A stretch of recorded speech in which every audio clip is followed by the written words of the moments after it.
Om Namo Bhagavate Vasudevaya.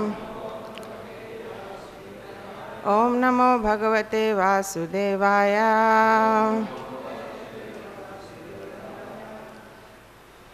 Today we are reading from Srimad Bhagavatam, Canto 9, Chapter 18, Texts 38 and 39. Text 39 is on the board, so I will quickly read text 38. Iti labdha vyavasata naha putram jeshtam avokata yadotata pratichemam jaram dehi nijam vaya. Translation. When Yayati received this benediction from Sukracharya, he requested his eldest son, "My dear son Yadu, please give me your youth in exchange for my old age and invalidity." Text 39 is on the board. Mata mahakritam vatsa natripto vishayeshvaham vayasa bhavadhiyena ramsye katipaya sama mata mahakritam vatsa natripto vishayeshvaham vayasa bhavadhiyena ramsye katipaya sama mata mahakritam vatsa natripto vishayeshvaham vayasa bhavadhiyena ramsye katipaya sama.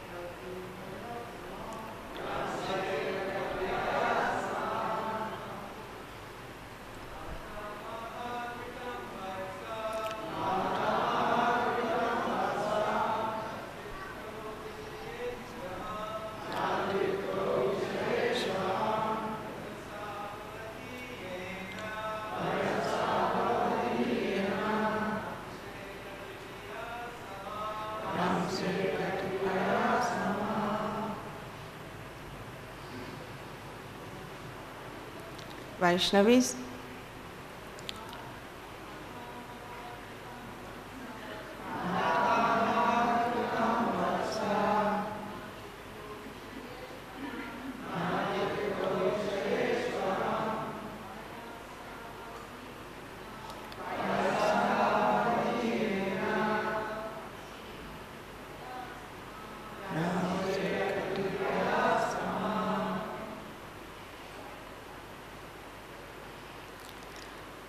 Mata Mahakritam, given by your maternal grandfather Sukracharya. Vatsa, my dear son. Na, not. Tripta, satisfied. Vishayeshu, in sex life, sense gratification. Aham, I am. Vayasa, by age. Bhavadhiyena, your good self. Ramsye, I shall enjoy sex life. Katipaya, for a few. Sama, years. Translation. Kindly repeat. My dear son, I am not yet satisfied in my sexual desires. But if you are kind to me, you can take the old age given by your maternal grandfather, and I may take your youth so that I may enjoy life for a few years more. Purport by Srila Prabhupada. Srila Prabhupada ki jai. This is the nature of lusty desires. In Bhagavad Gita 7:20 it is said, Kamais tatais tair hritagnyana. When one is too attached to sense gratification, he actually loses his sense. The word hritagnyana refers to one who has lost his sense. Here is an example. The father shamelessly asked his son to exchange youth for old age. Of course, the entire world is under such illusion. Therefore, it is said that everyone is pramatta, or exclusively mad. Nunam pramatta kurute vikarma. When one becomes almost like a madman, he indulges in sex and sense gratification. Sex and sense gratification can be controlled, however, and one achieves perfection when he has no desires for sex. This is possible only when one is fully Krishna conscious. Yada vadi mama cheta Krishna padara vinde nava nava rasa dhamne udyatam rantu masit. Tadavadi bata nari sangame smaryamane bhavati mukha vikara sushtu nishtivaram cha. Since I have been engaged in the transcendental loving service of Krishna, realizing ever new pleasure in him, whenever I think of sex pleasure, I spit at the thought, and my lips curl in distaste. Sexual desire can be stopped only when one is fully Krishna conscious, and not otherwise. As long as one has desires for sex, one must change his body and transmigrate from one body to another to enjoy sex in different species or forms. But although the forms may differ, the business of sex is the same. Therefore, it is said, Punak punas charvita charvananam. Those who are very much attached to sex transmigrate from one body to another with the same business of chewing the chewed, tasting sex enjoyment as a dog, sex enjoyment as a hog, sex enjoyment as a demigod, and so on. Translation again. When Yayati received this benediction from Sukracharya, he requested his eldest son, My dear son Yadu, please give me your youth in exchange for my old age and invalidity. My dear son, I am not yet satisfied in my sexual desires. But if you are kind to me, you can take the old age given by your maternal grandfather, and I may take your youth, so that I may enjoy life for a few years more.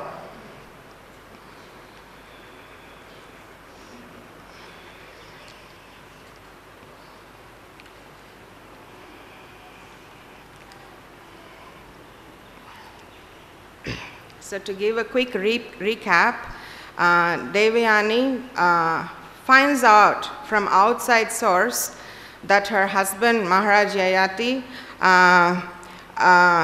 made her maid pregnant, and this was something he was specifically told not to do by his father-in-law. When he gave Devayani in marriage, the father-in-law made only one request: please do not associate with this maid. No, so he broke that instruction. She was furious and she goes back to her father, and as a good husband should, Maharaj tries to pacify her. You know, he goes and he tries to glorify her and tries to get her back. But she is not willing. And then he approaches the father-in-law, Sukracharya, and Sukracharya is very upset because that is the only request he had made when the wedding was happening. And his son-in-law didn't respect it, so he curses him. that he will become invalid and disfigured due to a sudden onset of old age. Then Maharaj Yayati says to Sukracharya, O learned worshipable Brahmana, I have not yet satisfied my lusty desires with your daughter. And this might look like a wrong statement when you have just been cursed for the very same lust. Yeah? But what Maharaj Yayati is exhibiting here is he is not being false in his position. His aim is not just to get the curse off his head. He is honestly and truthfully expressing his challenge to a senior authority, Sukracharya, and telling him, this is my problem, and you have cursed me, but this is my problem. And only when you are able to, Rupa Goswami also says, exchanging your heart in confidentiality is a path. There are 6 kind of devotional exchanges. So revealing one's heart in confidentiality is one of them. So when you do that, it favors spiritual growth. So Maharaj Yayati openly expresses his incapability. So Sukracharya helps him out. So in this verse you will say that Sukracharya is giving him a blessing. So the first part was a curse which came out of anger. And then the second part is a blessing. He says, if you find somebody who can take your old age in exchange for their youth, then this curse can be lifted from your shoulders. So that's what you have to do now.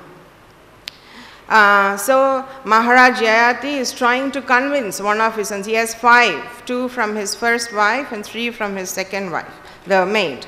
Yeah, so he is trying to convince his sons to take up this exchange offer. And again, it looks pretty wrong that you go and tell your son, I am not fully satisfied with my sexual desire. Can you please give me a youth? And Srila Prabhupada uses the word shameless to explain this kind of interaction. So here again we have a guidelines from Bhagavatam on what is appropriate and inappropriate when we are talking to our children in terms of sense pleasure. Many of us who are parents, we are obliged to talk about these things, about the opposite gender and how should our daughter or son mingle with the opposite gender, what is considered appropriate, what is considered inappropriate. It is our duty, and Bhagavatam gives here a guideline. Prabhupada says this is shameless to go any kind of talk that promotes the idea of sense gratification as important part of life. Like the father says to his, I am not done with sense gratification. Yeah? So that kind of talk is condemned herein by Prabhupada. And Prabhupada quotes here King Rishabhadeva's teaching, Pramatta. Pramatta means exclusively mad. It's like unalloyed. There's nothing else there. Pure madness. So when somebody reaches that stage, exclusive madness, then he will talk like this. He will lose his power to discriminate and he will talk like this. And he quotes Rishabhadeva's teaching, Nunam pramatta kurute vikarma yad indraya pritaya aprinoti. When one becomes almost like a madman, he indulges in sex and sense gratification. And Rishabhadev says that for an intelligent person, this path is not advisable, because the only thing that will come out of this path is that you will get many, many bodies, one after another, and you will go back into this punarcharvita charvanam. You will keep on chewing the chewed. So it is not at all advisable for anybody who is intelligent to take up this path of sense gratification. So what is the solution for this pramatta, exclusive madness? What is the solution for this? Prabhupada gives another verse from another king. Yayati is one king who has a problem with sensual desires, and this is another king, King Yamunacharya. And he says, since I have been engaged in transcendental loving service of Krishna, realizing ever new pleasure in him, whenever I think of sense pleasure, I spit at the thought, and my lips curl with distaste. So one king is expressing a problem, and a group of other kings, Rishabhadev and Yamunacharya, they are all giving solution, all from Srimad Bhagavatam. And thus Srimad Bhagavatam is most relatable to devotees. You know, this problem is there and solution is there. So it's most relatable to all the devotees, or at least most of the devotees. But when we come across situations that look like impossible events, for example, that there was actually after this, one of the sons of Maharaj Yayati will take up the old age and award his youth to his father. And that looks like something that cannot actually happen. And I applied myself to find out just in this canto, up to this chapter, if there are any more such incidences that look like impossible or allegorical events. Allegory means it is some story that is said in order to drive a point, in order to teach a message. So I came up with like one full page of so many, excluding main pastimes of Lord Ramachandra and few others. I still came up with a very extensive list. And I have it here if somebody is interested. And I just wanted to read out a few of them to see how some far out things are explained in Bhagavatam. Consequently, for Manu's satisfaction, the great sage Vashishta prayed for Ila to be transformed into a boy. And his prayers were fulfilled by the Supreme Personality of Godhead. Thus, Ila became a beautiful young man named Sudyumna. Again in the same chapter, by the grace of Lord Shiva, Sudyumna received the benediction that he would live 1 month as a woman and 1 month as a man. And you must know, how is it possible? You know, more, Durvasa Muni, chapter 4.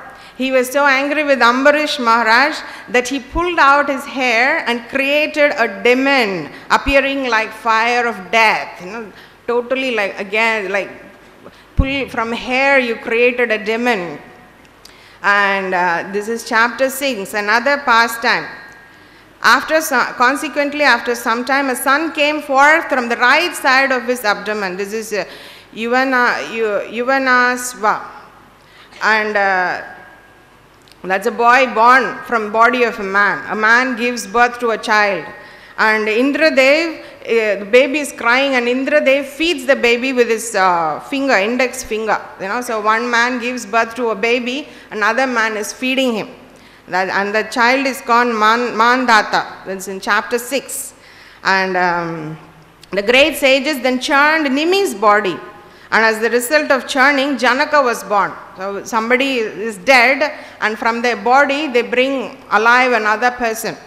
That's chapter 13. And the son of Hotraka was Janu, who was celebrated for having drunk all of the water of Ganges in one sip. So that's somebody who can drink all of the water of Ganga. Chapter 16.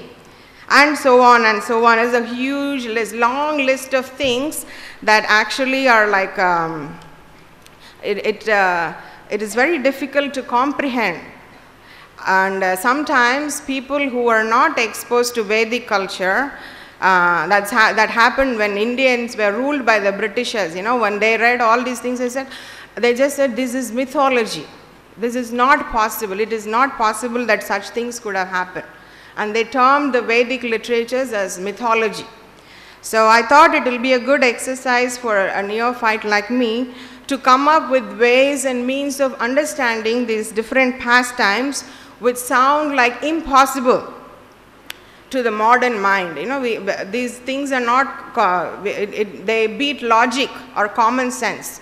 So how do we understand when we come across, you know, worshipping Krishna to overcome lust? That is relatable. But somebody actually exchanged the youth with their son, you know, that part seems a little challenging, right? So I'm very grateful to Chaitanya Charan Prabhu, ISKCON Chaupati. He has a website called The Spiritual Scientist, where you find answers for many far out questions, which actually clarify the position of Vedic scriptures. And there is one nice analogy given here to understand to explain how to understand Vedic scriptures. So, what is the purpose of a hospital? What is the purpose of a hospital? To get well. It's meant to heal people. It's meant to make people get well. And you go into a hospital and you will find a surgical chamber, a shock treatment chamber, where people, they're given electricity, like they go like, or they cut open you and pull out all your, whatever, they pull out some things and they stitch you back. And if your concept is a hospital is place where people are healed, it is very difficult to understand why are there places in hospital where you might give electric shock or cut open people. Yeah? But when we become knowledgeable, then we know that all these are also part of healing.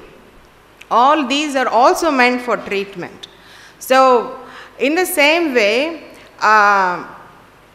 when we see Vedic scriptures only by the content, somebody was 1 month boy and 1 month girl and again boy and again girl, and there was a baby also. When he was in the girl form, he became pregnant and made a delivery of a baby also. So when we hear of such things, we should learn to see how to understand them. So how to understand Vedas? We should understand Vedas not just by the content, but by the intent. So let's try to understand the intent of this particular pastime. This particular pastime is talking about a king who is enjoying for a prolonged period sense gratification. And ultimately, he gives up that sense gratification and he becomes a devotee of Krishna. So that is the intent of this pastime. This pastime is intended to teach this message to us. And there are many things in this pastime that we can relate ourselves to. Like when King Yayati was very sincere, he openly, frankly said to his father-in-law, I am not yet satisfied sensually enjoying your daughter. Many of us may not say that, but it is something we all can admit internally to ourselves. We are all, so that is one thing we all can relate to in the pastime. King Yayati is deeply attached to sense pleasure. We are also deeply attached to sense pleasure. And further down in the chapter, King Yayati expresses complete dissatisfaction. He got youth, he is a very young man, now he is enjoying his senses again, second round. Even like that, he is not fully satisfied. He expresses displeasure in spite of topmost pleasure available for him in a material sense. And that is also something we can relate to. We have best of facilities with the help of modern technology, lot of clothes, varieties of food, comfortable living, lots of facilities are there. But often when we reflect, we see that we are not fully satisfied. We are not fully happy, and that is the reason why people sometimes want to try out different other forms of sense gratification, just hoping that there may be some pleasure somewhere else, because there is nothing here. Maybe somewhere else something else will be there. So those are some things we can relate to, which are very similar to our situation, comparing the life of Maharaj Yayati. So once we can link the intent of the pastime to the character of the pastime, then all the other things can be worked out easily. So now, what is the solution? What is the solution for lust? So we have a problem, and Maharaj Yayati projects that problem in the pastime, and we want a solution. So he himself gives a solution. He was doing yajna, charity to brahmanas, and so many other occupational duties that are meant for a king. And in particularly, he did it with the sole intention of pleasing the Supreme Personality of Godhead. He did not do all these things to satisfy any demigod or to get any other benefits. He did all these occupational duties purely for the pleasure of the Supreme Personality of Godhead. So even though on one side he was struggling very hard with his senses, on the other side he was doing his duties in a very, very devotional way, trying to please the Supreme Personality of Godhead. Yatra kva badram abudamisya kim ko varta apto bhajatam sva dharmata. If you are doing your occupational duties only, like you are a mother and then you wash and cook and feed and whatever, you are doing your duty, but if you are not doing it in a Krishna conscious spirit, then you don't get anything useful out of it. So that is Bhagavatam 1.5.17. So if you want your occupational duty to be successful, if you want to be a successful mother, successful father, husband, wife, son, daughter, daughter-in-law, everything, whatever is your duty you have to do, but the intention should be to solely please Krishna. And when you do that, then this unconquerable lust will vanish and you will become properly situated in your spiritual position. And that's what happened to Maharaj Yayati. So that is the intention. So when we understand the intention of the pastime, then once intent is clear, then we can go to the content. So we look at the content now. So the content of the pastime is that there was an exchange of youth. He asks 4 of his sons, they all say no. Finally he asks his youngest son, Maharaj Puru. And Puru says, okay father, I will give you my youth and I will take up your old age. So they actually exchange. So that is the content of this pastime. And how do we understand this content? This can be understood with the help of another analogy. If, for example, I want to reach the top floor of a building, the first thing I would do is walk in the right path towards the building. Then I would take the various flights of stairs. So I go up the first flight of stairs and the maximum visibility is what is on that level.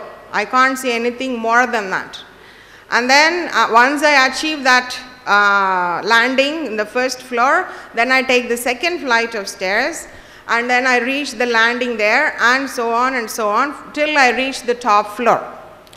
And now when I am going through the stairs, I am able to clearly see those different things which are present in these different levels. But now when somebody offers to take me on a elevator, I go inside and I'm just flying past all these different floors. And then there are many things there. And they are not very clear because I'm zooming past them very quickly. And sometimes if you are in a jet fast elevators, things may even be appear like a blur, they may not look like even real objects. But they are there, you have seen it. And when you are in the top floor, you will be able to understand that I may not have seen all those things, I may not have experienced all those things, but they are there. Those things are not of much relevance to you because your intention was to go to the top floor. So anything present in the middle, other floors is not of interest to you. So taking this analogy, we can put it for the travel of a conditioned soul from this material world to spiritual world. If your conditioned soul is here because of its desire to enjoy separately from Krishna. So the first step for the conditioned soul is to place itself in the path that leads to the spiritual world. So that is following the Vedic scriptures. They call it karma kanda. They don't do any more impious activities for sense enjoyment, but they do pious things for enjoying their senses. So that is the pathway. And then once you arrive to the first building, the first floor, the first step of stairs, first set of stairs are like the Karma Yoga. Then you have the Gyan, then you have the Dhyan, and so many other floors, and the topmost is Bhakti Yoga. And in Bhakti Yoga, what do people do in Bhakti Yoga? They love Krishna, the Supreme Personality of Godhead. You know, the aim is to love and offer devotional service to Lord Krishna and his devotees. So, and the elevator is Srimad Bhagavatam. And when you're traveling through Srimad Bhagavatam, you may come across many pastimes which are like a blur, which are unrelatable, which are not, you know, to our limited limited understanding may look like impossible or unrealistic or allegorical. Because we are traveling in a jet fast way, in a shortcut way provided by Lord Chaitanya Mahaprabhu and spread by Srila Prabhupada. You know, we don't have to go through all the staircases, experiencing the different things to achieve bhakti. By the costless mercy of Srila Prabhupada, we are having the jet fast elevator of Srimad Bhagavatam. So when we come across such pastimes like somebody came out of the, you know, somebody churned a dead body and another living entity came out, and from the hair of a saintly person a demon was born, and things like that, we should know, we should do something. And what is that? We should thank Srila Prabhupada, because Srila Prabhupada has presented this knowledge, this history of from time immemorial, when people lived for hundreds of thousands of years, when people were capable of doing amazing things by the power of their the siddhis they have attained.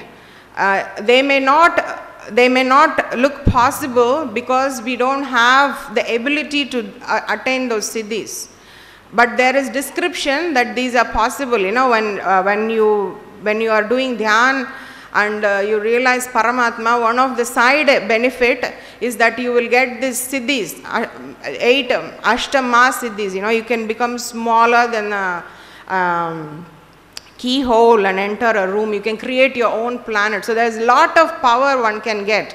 And when people live for long time, and if practicing these things is their lifestyle, then it is very much possible that all these things could happen.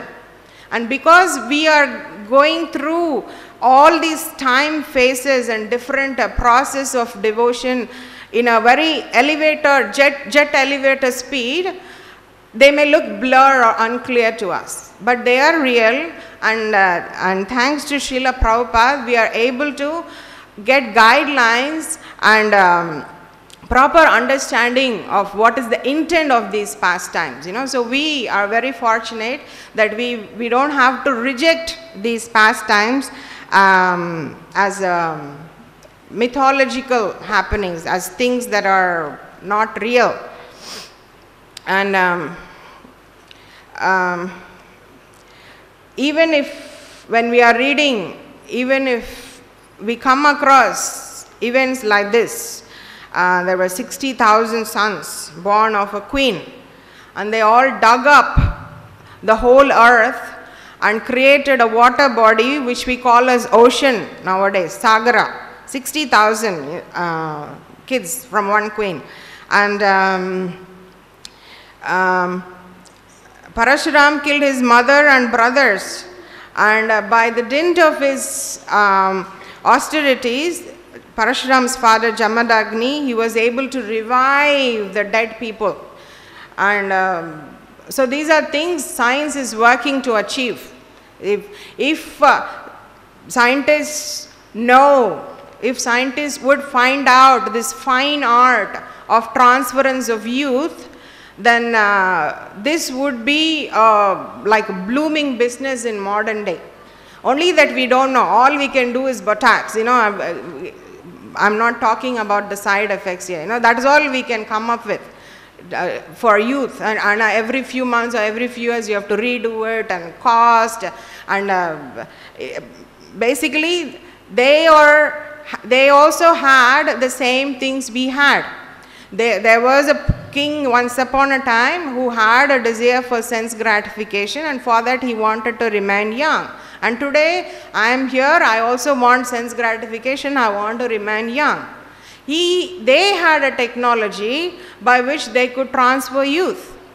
Unfortunately, because of the influence of Kali Yuga, I don't have the technology by which I can transfer youth from some other person. But that does not mean I have only technology which is like, maybe I could inject some things to make my skin tighter, maybe some chemicals that will make my skin glow or whatever.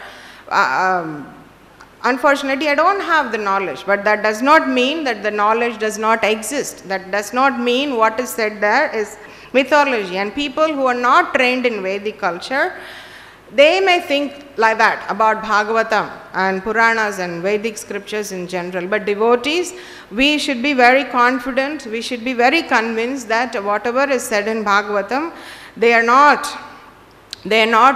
imaginary or just allegorical. Some stories are allegorical. Next chapter is an allegorical story. But not everything is. Most of them are real happening history. So devotees, we should be convinced that these are real happenings. And once we are convinced about the intentions of these pastimes, then Srimad Bhagavatam will remain the most reliable friend one can ever find. Srila Sanatan Goswami glorifies Srimad Bhagavatam in Krishna Leela Sattva.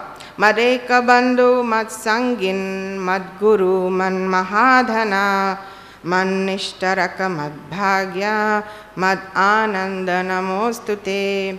O Srimad Bhagavatam, O my only friend, O my companion, O my teacher, O my great wealth, O my deliverer, O my good fortune, O my bliss, I offer my respectful obeisances unto you. Grantaraj Srimad Bhagavatam ki jai. Any comments or questions?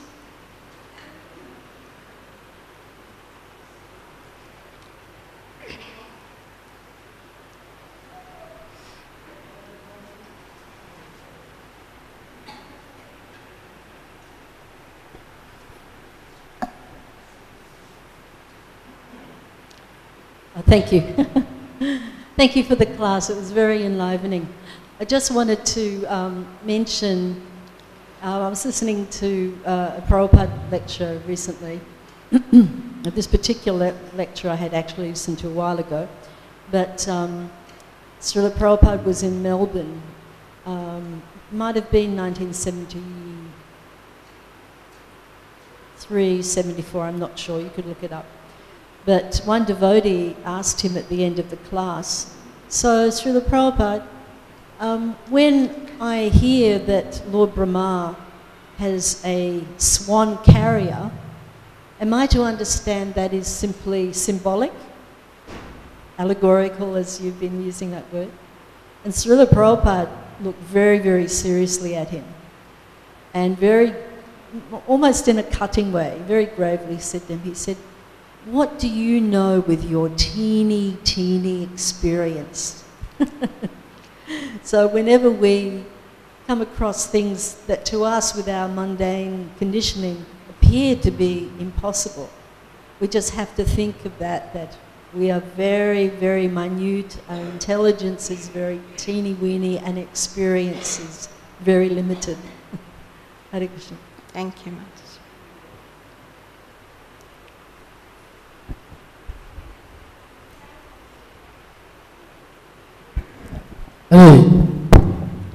Loud, sorry about that. Hare Krishna. Something along that, similar on that lines about this inconceivable. And it's amazing that inconceivable is being seen in front of us all the time, but people just take it for granted. Like a couple of classes, they were talking about how the banyan tree comes from such a small little seed.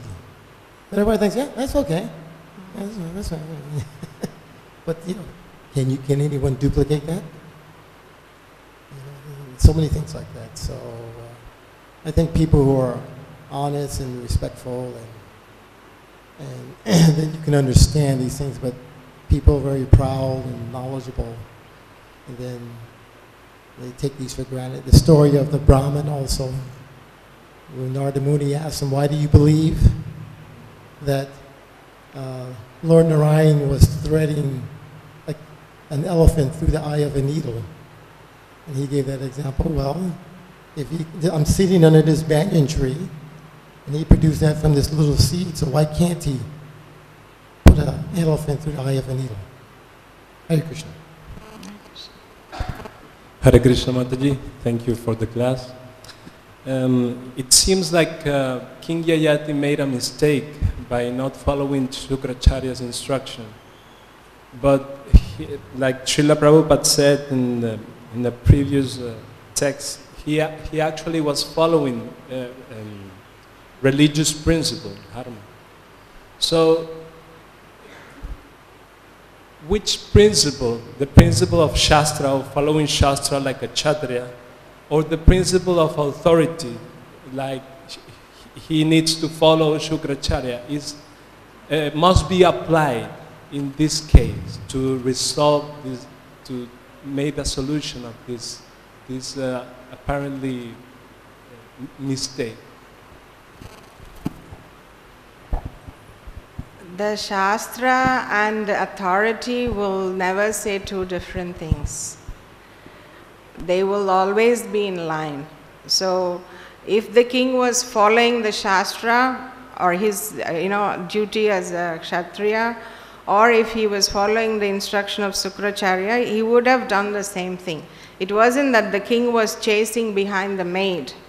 When the queen got her sons, then the maid went and expressed desire to the king that she would also like to have sons from him. And when such a request is placed by a woman, he did that for his wife. She was the one who placed the request that she wants to be married, and he is a Kshatriya. She's a daughter of a Brahmana, so it's not like ideal compatible match. But when such a request was placed, he obliged because it's his duty, and that's what he did in the case of the maidservant also.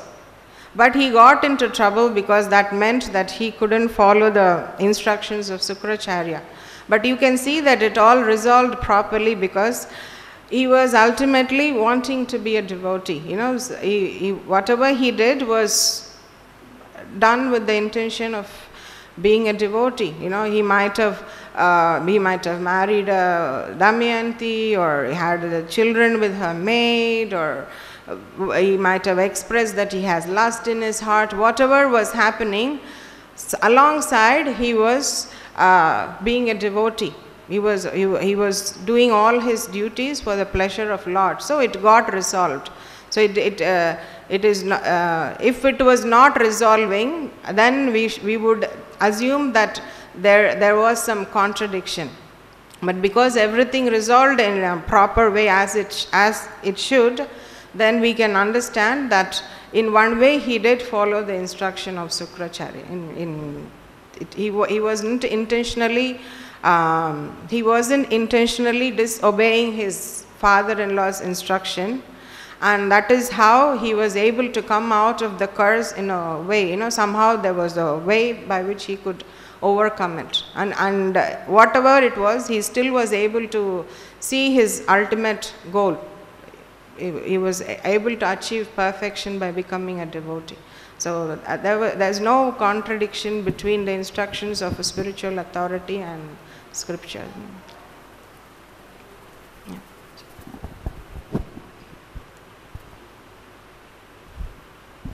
Can we discuss that point just a little bit, Mata? That there's no contradiction between? You're basically, we're quoting authorities when we say like that, but somebody might go, well, wait a second. He said don't do it, and then this says do it. And the authority got really mad.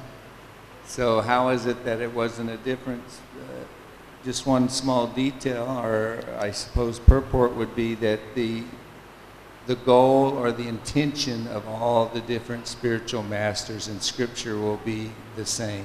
The essence and the goal will be the same.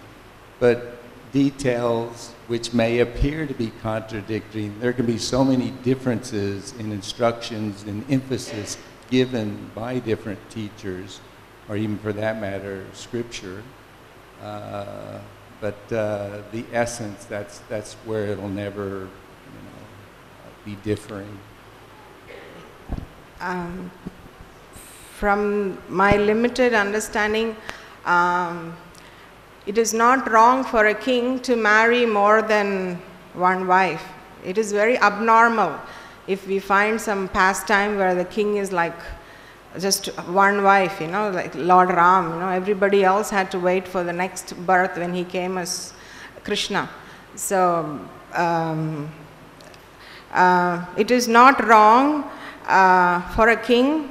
It is within his rights, it is his duty. He can marry many ladies to expand his kingdom for political reasons, to bring peace between two fighting, his kingdom and some other for different reasons, and for his own sense gratification. It is not wrong. When somebody is getting their daughter married to a king, I was thinking about it, when Sukracharya placed a request like this. He's a Brahmana, and that's Brahmana's daughter, and a king and a Kshatriya and a Kshatriya's wife, they will all be pretty much okay with him marrying other ladies and all that. They will all learn to peacefully coexist. Or even if there is fight, it's not directly it's not something like a highlighted thing. They all accept it. But when you are marrying a Brahmana girl, then all this exclusiveness comes, because that is something which is very much for the Brahmin class. That is what I was thinking at that time when I was reading that pastime. So that is, and there was this fight she had with this friend, that she took my clothes, and so I want a revenge and make her a maid, and so. When Sukracharya is giving an instruction, he is giving it in the position of being a Brahmana and asking the daughter to be treated like a Brahmana girl, where he says, please be careful not to associate with this particular girl, because my daughter and this girl have some conflict, some kind of misunderstanding going on there. So he was treating it on as if it's like a daughter of a Brahmana on that level. And he did obey. Yayati did not disrespect him. He agreed. So at that time, he did follow the instructions of Sukracharya. And when the maid came and requested the king, then he did what was his occupational duty, to protect the woman and give shelter to somebody who is seeking shelter from him. So on that level also, he did not do wrong. So these two instructions it looks like there is some clash there. If he fulfills this lady's desire, then he is not disobeying Sukracharya. And if he is rejecting Sukracharya's instruction and fulfilling that lady's desire, then he gets the anger of Sukracharya, which he did. But if we look at the final result of what happened, Sukracharya he was the one who was able to give solution. If Sukracharya was thinking that this is something unacceptable, this is something totally out of way and something that has to be very severely punished, he wouldn't have offered that solution. He wouldn't have provided that solution. So he was able to see what Yayati was doing and the motive behind his doing, and Yayati was very humble. Sometimes they say things like, I am not yet finished with my lust towards your daughter.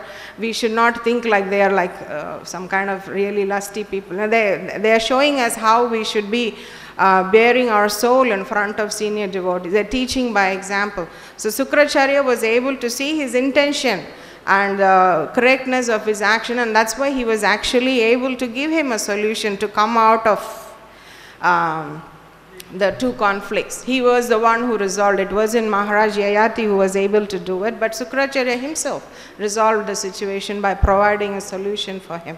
So, and that was possible because Maharaj Yayati was not deviated from his goal. He was following this instruction, he was following his duty and whatever else he had to do, but the main goal that he has to become devotee of Krishna, he was not deviating from that.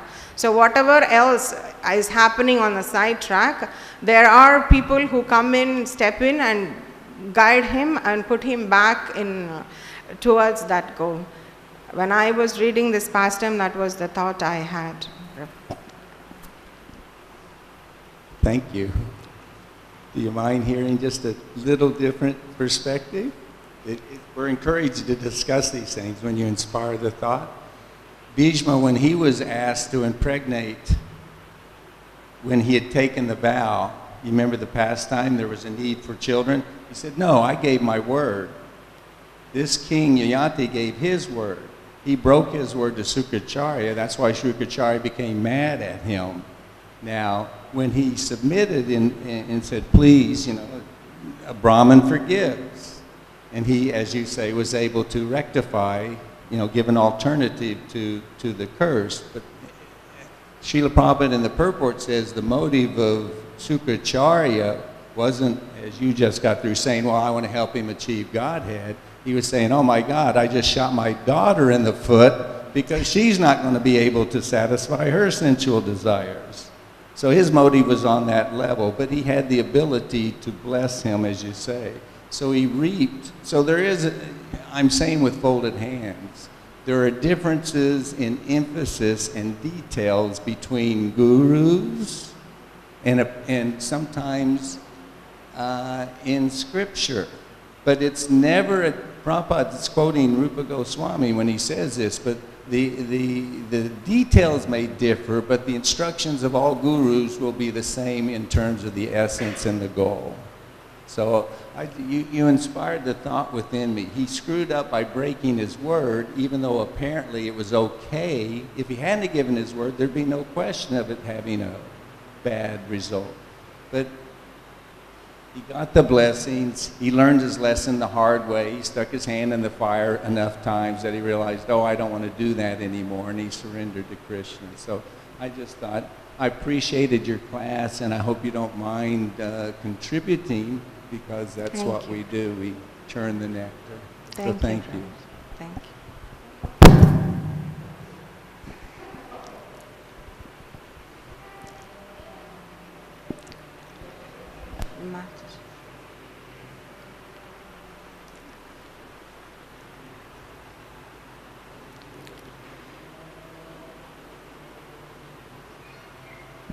Thank you for bringing up that other thought, Prabhu. I was also just wondering, correct me if I'm wrong, could we look at this as Sukracharya not giving an instruction as a guru, but of giving an instruction because he wanted to protect his daughter Damayanti? So he could see that Damayanti and the, what was the name again of the maid? Shamishta. And Shamishta, they had some bad history there. They had some past history. So it wasn't very amenable, their relationship. In fact, she became the maid because she wanted to be, Damayanti wanted to humiliate and punish her. And she then approached Maharaj Yayanti for a child. Perhaps that was a way of getting back at Damayanti. So I'm asking the question, I don't know, but could it be that Sukracharya was actually not giving that instruction as a guru, but as a father trying to protect his daughter, Damayanti? Can you speak to that, Mataji, or anyone?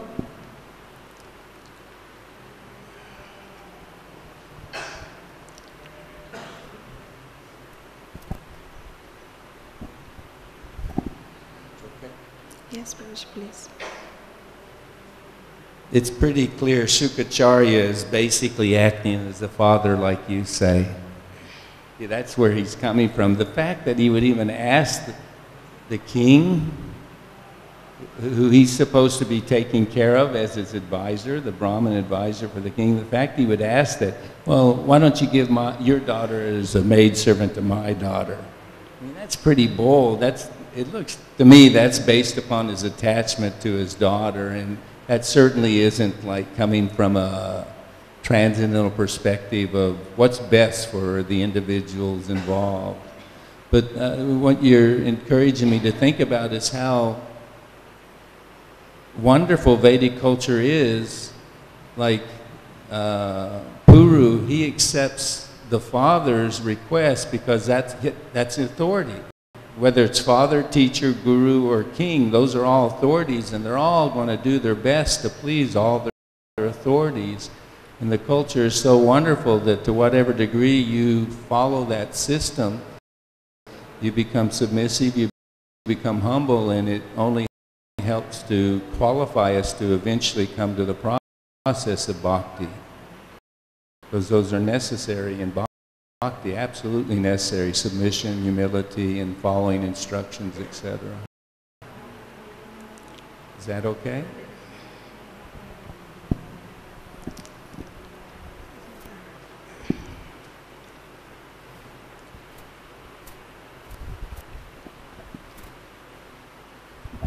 Hare Krishna. Thank you for your class. I just have one question that you said about the content and the intent of the pastimes.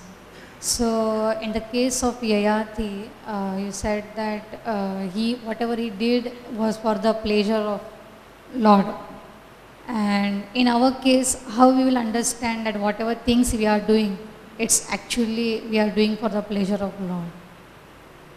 In practical thing, whatever we are doing, how we will understand that we are doing it for the pleasure of Lord. We can't ask Krishna, right? We are not currently in a position to do that. Am I pleasing you? So the next best option we have is our spiritual master. In fact, he is the first best option. If you're following the instructions of your spiritual master, and if he is pleased with you, then you can rest assured that you are pleasing Krishna. That is our scale. If your Guru Maharaj is pleased with you, then Krishna is pleased with you. Thank you. Grantaraj Srimad Bhagavatam ki jai, Srila Prabhupada ki jai, Samaveta Gaura Bhakta Vrinda ki jai.